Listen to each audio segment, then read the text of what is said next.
আমার নবী নাকি সাংবাদিক ছিল, নাউজুবিল্লাহ বলবেন না? এটা কি নবী পাকের সঙ্গে আদব না বিয়াদবি?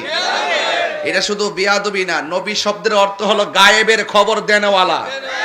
আরে বেটা, এই দেশে সাংবাদিকতা অনেকেই করে, হলুদ পাতার সাংবাদিকতা করে, রিয়েল পাতার সাংবাদিকতা করে। এই সাংবাদিকদের মধ্যে সত্য মিথ্যার মিশ্রণ রয়েছে, কিন্তু আল্লাহর হাবিব যে সংবাদ আল্লাহর পক্ষ থেকে বহন করেছেন এবং আল্লাহ পাক রাসূল পাককে যা দিয়েছেন, নবী শব্দের অর্থ হলো গায়েবের খবর দেনওয়ালা। সেই নবীর কথার মধ্যে যারা পরিমাণ কোনো সন্দেহ নাই। আর আল্লাহর হাবিবের শান আজমতকে তুচ্ছ তাচ্ছিল্য করে দুনিয়ার গণমাধ্যমকে খুশি করতে গিয়ে যেই ব্যক্তি আমার নবীজিকে সাংবাদিক বলেছে, তাকে অনতি বিলম্বে প্রকাশ্যে তওবা করতে হবে। কথা বলেন ঠিক? শুধু তওবা না, শুধু তওবা না, তাকে গ্রেফতার করতে হবে। সে এইভাবে লাগামহীন বক্তব্য দিতে দিতে শেষ পর্যন্ত 2 দিন পরে বলবে রাসূল। রাসূল শব্দের অর্থ হলো বার্তাবাহক। রাসূল অর্থ বার্তাবাহক, ঠিক আছে? রাসূল অর্থ কি? বার্তাবাহক, ঠিক আছে? 2 দিন পর আবার এটার উত্তর, এটার ব্যাখ্যা করবে। এই বার্তাবাহকরা আবার বানাইবো ডাক ফিউন। নাউজুবিল্লাহ বলবেন না? কারণ এদের কোনো ধর্ম নাই।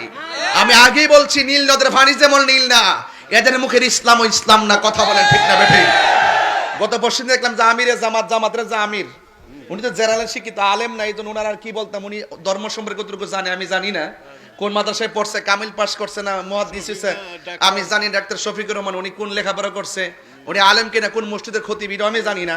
এই জন্য ধর্মের ব্যাপারে ওনার কতটুকু জ্ঞান আছে আমি জানি। তুমি মিষ্টি মিষ্টি কথা বলতে পারে। গতকাল দেখলাম ওই যে আরেকটা চাপাবাজ আছে তারেক মনোয়ার, এবং সকল জামাতের আলেমদেরকে নিয়ে মিটিং ডাইকা জামাতের আমির বলতেছে, এদের উস্তাদ বলতেছে, এদের যাদের পিছনে রাজনীতি করে সেই নেতা বলতেছে, আপনারা বক্তব্যের ক্ষেত্রে ভাষাগত সংযত রাখবেন, আবল তাবল বলবেন না। একদিন আগে আমিরে জামাত বুঝাইলো কি, আর একদিন পরে এই আন্তর্জাতিক চাপাবাজ আমির হামজা ডেলিভারিটা দিল কি? তার মানে বোঝা গেল, হ্যাঁ বিয়াদবিতে বড় সেরা রে। কথা কোন ঠিক না বেঠে? এই জন্য শুধুমাত্র ওয়াজ শুনবেন না, ওয়াজ ধারণ করেন। যত কিছু হোক, তাহিরিকে যাই বলুক না কেন, তাহিরির বিরুদ্ধে যত ধরনের মিসগাইড করাক আপনাদেরকে, যত গালাগালি করুক, আমি কাউকে ধরি না। আমাকে অনেক মানুষ অনেক কথা বলে, কিন্তু আজকে যখন দেখলাম তখন হৃদয়ে রক্তক্ষরণ হয়েছে। ওরা রাসূলের পাকের শানটা একদম সহ্য করতে পারে না। শুধুমাত্র পারে না, শুধুমাত্র আমাদের মতো বন্ধুদের কাতারাই না ফালাইতে, এতটুকু পারে না। যদি বাস্তবে পাইতো, আমার মনে হয় না জানে আরো কত রং রস করতো। কথা বলেন ঠিক না বেটে? এই জন্য এই সমস্ত বিয়াদবদের কাছ থেকে আমাদেরকে দূরে থাকতে হবে। কথা বলেন ঠিক কিনা? এবার আসন্ন জাতীয় নির্বাচনে আমরা বুলেটের মাধ্যমে কাউকে জবাব দিব না। এবার সুন্নিরা ব্যালটের মাধ্যমে জবাব দিয়ে দিব ইনশাআল্লাহ। যেদিকে যাবেন, আমরা সুন্নিরা কি এখন 2 না 1? এই আওয়াজে মানি না মাধবপুর হলো সুন্নিয়তের, মাধবপুরের মাটি।